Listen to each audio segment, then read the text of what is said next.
नमस्कार मंडळी, मी आपल्या या मराठी लाईन चॅनलमध्ये मनापासून स्वागत करतो. तर मंडळी, जो आता लगेच नवीन जी आर जो निघालेला आहे त्या जी आरनुसार कापूस आणि सोयाबीन या पिकासाठी अनुदान गव्हर्नमेंटनं देण्याचं जाहीर केलेलं आहे, ते मी तुम्हाला या व्हिडिओमध्ये सांगणार आहे. तर मंडळी, आपल्याला जर हा व्हिडिओ आवडला तर आमच्या चॅनलला लाईक, शेअर आणि सबस्क्राईब करायला विसरू नका.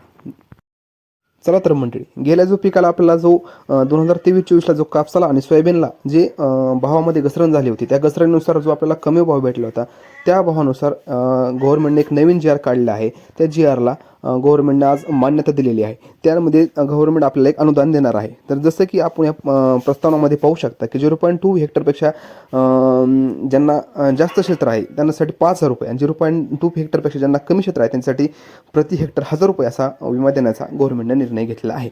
तर चला तर म्हणते त्याचप्रमाणे आपण खाली शासनाचे काही निर्णय आहेत त्या निर्णयाला आपण पाहूया. जसं की पहिला निर्णय आहे, राज्यातील 2023चा खरीप हंगामी कापूस व सोयाबीन म्हणजे 2023ला जे खरीप आणि हंगामी कापूस व सोयाबीन ज्यांनी म्हणजे लागवड केली होती त्यासाठी 0.2 तेच तुम्हाला मी पहिलं जसं सांगितलं तसं की 0.2 हेक्टरपेक्षा कमी आहे त्यांना 1,000 रुपये आणि 0.2 हेक्टरपेक्षा त्यांना जास्त आहे त्यांना प्रत्येकी 5,000 रुपये असं हेक्टरी देण्यात येणार आहे, असा पहिला निर्णय आहे. तसं दुसऱ्या निर्णयामध्ये की कापूस उत्पादक जे झाले आहेत त्यांचे 1,548 कोटी एवढा सोयाबीन उत्पादक शेतकऱ्यांसाठी म्हणजे एकूण खर्च किती लागला, किती झाला, म्हणजे किती खर्चाची मान्यता देण्यात येणार आहे असं गव्हर्नमेंटने ह्या दुसऱ्या निर्णयामध्ये म्हणले.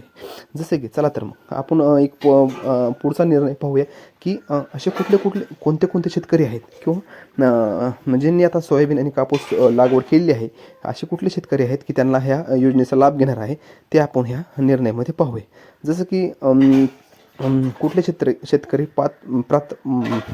पात्र आहेत ते आपण ह्या खालच्या निर्णयामध्ये पाहूया. जसं की शासनाचा पहिला नियम आहे की पात्र शेतकरी की ज्यांनी 2023 हंगामी शेतकऱ्यांनी 0.2 हेक्टरपेक्षा तुम्हाला जर सांगितलं तसं की 0.2 हेक्टरपेक्षा कमी ज्यांना आहे त्यांना 1,000 रुपये आणि 0.2 हेक्टरपेक्षा जास्त आहे त्यांना 5,000 रुपये म्हणजे 2 हेक्टरपेक्षा पर्यंतच मर्यादित आहे. ज्यांनी 2 हेक्टरपर्यंत केलेलं आहे त्यांच्यासाठी आहे. ज्यांचं 2 हेक्टरपेक्षा जास्त असेल त्यांना काहीतरी जास्त अनुदान भेटेल असं गव्हर्नमेंटचं ते थोडक्यात सांगणं आहे.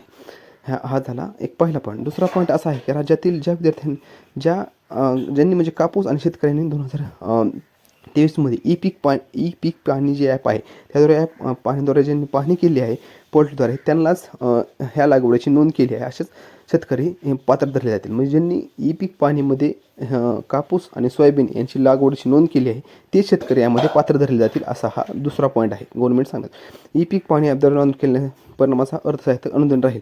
म्हणजे ज्यांनी ई पीक पाहणी केली आहे जेवढे क्षेत्र लावले आहे म्हणजे 1 हेक्टर लावले आहे 2 हेक्टर लावले तेवढे क्षेत्र ग्राह्य धरून त्यानुसारच अनुदान दिले जाईल असा हा दुसरा पॉईंट आहे. सदरचा तिसरा पॉईंट असा आहे की DBTद्वारे आपल्याला पैसे मिळून जातील. म्हणजे ज्या शेतकऱ्यांनी हे वर्ष 2 पॉईंट केले आहेत, ई पीक पाहणी केली आहे, क्षेत्र लावले आहे त्या क्षेत्रानुसार DBT म्हणजे आधार कार्डद्वारे आपल्याला ह्यामध्ये पैसे मिळून जातील असा गव्हर्नमेंटचा सदरचा तिसरा नियम आहे.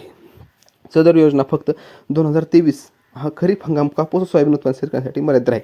म्हणजे सदरची जी योजना आहे ती फक्त 2023साठी आणि खरीप हंगामातील जे कापूस आणि सोयाबीन ह्यांनी उत्पादनाची लागवड केली आहे ह्यांच्यासाठीच मर्यादित राहील असा गव्हर्नमेंटचा पॉईंट आहे. म्हणजे फक्त 2023साठी आणि ज्या खरीप आणि कापूस आणि सोयाबीन ह्या योजनेसाठीच मर्यादित राहील. सर ते अश्रुती करण्यासाठी कार्यपद्धती स्वतंत्रपणे कळवून देईल. आता तुम्ही म्हणताल जर ह्यांच्यासाठी कागदपत्र किंवा काय फॉर्म आहे तर तो सदरची कार्यप्रणाली आपल्याला कळवून देईल. म्हणजे तर मंडळी, या व्हिडिओमध्ये एवढंच. जय हिंद, जय महाराष्ट्र.